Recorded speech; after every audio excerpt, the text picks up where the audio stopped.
امید کرتی ہوں کہ آپ سب خیریت سے ہوں گے۔ آج جو واقعہ میں آپ کو سنانے لگی ہوں وہ ایک سچا اور پرانا واقعہ ہے۔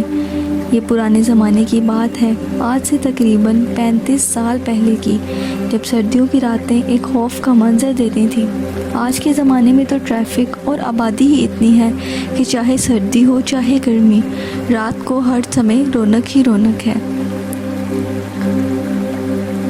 یہ اس وقت کی بات ہے کہ جب مغرب کے بعد ہی اندھیرا چھا جاتا تھا اور لوگ مغرب کے وقت ہی اپنے کاروبار بند کر کے گھروں میں بند ہو جاتے تھے۔ اسی طرح ایک رات کی بات ہے جب عمر سردیوں کی ٹھنڈی رات میں نماز عشاء کے بعد عبادت کر کے گھر واپس آ رہا تھا۔ عمر کو نماز عشاء کے بعد اکثر عادت تھی کہ وہ عبادت اور ذکر کے لیے مسجد میں رک جایا کرتا تھا۔ اس وقت تمام گلیوں میں سناٹا چھا جایا کرتا تھا۔ اس کے بہن بھائی گھر پر اس کا انتظار کر رہے تھے۔ انتظار کی وجہ یہ تھی کہ عمر جس وقت واپس آ جایا کرتا تھا گھر، آج اس سے تھوڑا لیٹ ہو گیا تھا۔ اکثر عمر اس ٹائم تک واپس آ جایا کرتا تھا۔ آج تو اس کے بہن بھائیوں کے ساتھ ساتھ امی ابو بھی پریشان ہو گئے کیونکہ وقت ذرا اوپر چلا گیا تھا۔ مسجد ان کے گھر سے زیادہ دور تو نہیں تھی، مگر ہاں اتنے قریب بھی نہیں تھی۔ سب عمر کا انتظار کر ہی رہے تھے کہ اتنے میں عمر دروازے تک پہنچا۔ اس نے دروازے پر دستک دی اور ابھی انتظار میں تھا کہ کوئی دروازہ کھولے۔ اچانک اس کی نظر ساتھ والے گھر کی کھڑکی پر پڑی، جہاں پر ایک لمبے بالوں والی عورت اپنے لمبے ناخنوں کے ساتھ کھڑکی کو کھرچ رہی تھی۔ وہ ایک خوفناک شکل سے عمر کی طرف ہی دیکھ رہی تھی۔ جب عمر کی نظر اس کے پاؤں پر پڑی تو اس کے پاؤں بھی الٹے تھے۔ یہ خوف کا منظر دیکھتے ہی عمر بے ہوش ہو گیا اور اپنے دروازے پر ہی گر گیا۔ وہ ایسے تھا کہ جیسے وہ عورت عمر کو ہی دیکھ رہی تھی اور اسی کے انتظار میں تھی۔ اتنے میں عمر کے بہن بھائی اور ابو دروازے تک پہنچے اور دروازے پر عمر کا یہ حال دیکھ کر بہت پریشان ہوئے۔ اسے اٹھایا اور اندر لے گئے۔ ارد گرد میں دیکھا مگر انہیں کوئی نظر نہ آیا۔ صبح جب عمر نے اٹھ کے انہیں سارا واقعہ سنایا، اسے ہوش آیا تو سب بہت پریشان ہوئے۔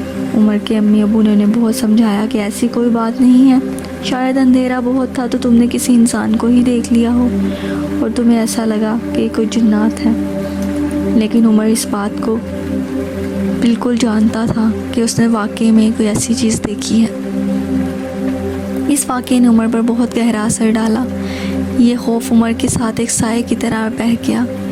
اس طرح لگتا تھا کہ جیسے عمر کی زندگی ہی ختم ہو گئی ہو۔ عمر کے اندر ایک خوف اور دل میں ڈر بیٹھ گیا۔ عمر کے امی ابو کافی پریشان تھے، مگر وہ اس لیے کہ عمر اور اس کے بہن بھائی مزید نہ ڈر جائیں، وہ اس بات کو جھٹلاتے رہتے تھے۔ جب انہوں نے دیکھا عمر تو بیمار پہ بیمار ہی پڑتا جا رہا ہے تو انہوں نے قاری صاحب سے مشورہ کیا۔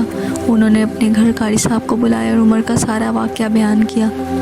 قاری صاحب نے انہیں بتایا کہ یہ روپا نام کی چڑیل ہے جو اکثر ان گلیوں میں نظر آ جایا کرتی ہے۔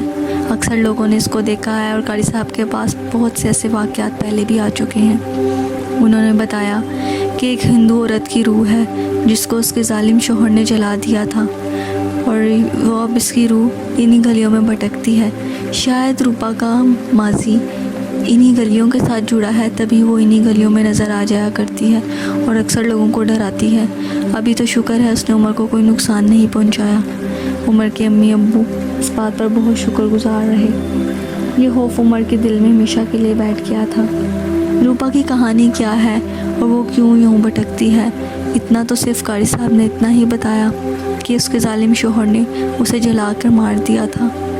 اب اس کے پیچھے کیا سچائی ہے، روپا کی کیا کہانی ہے، یہ اب تک کوئی نہیں جان سکا۔ آج کے لیے اتنا ہی دوستوں۔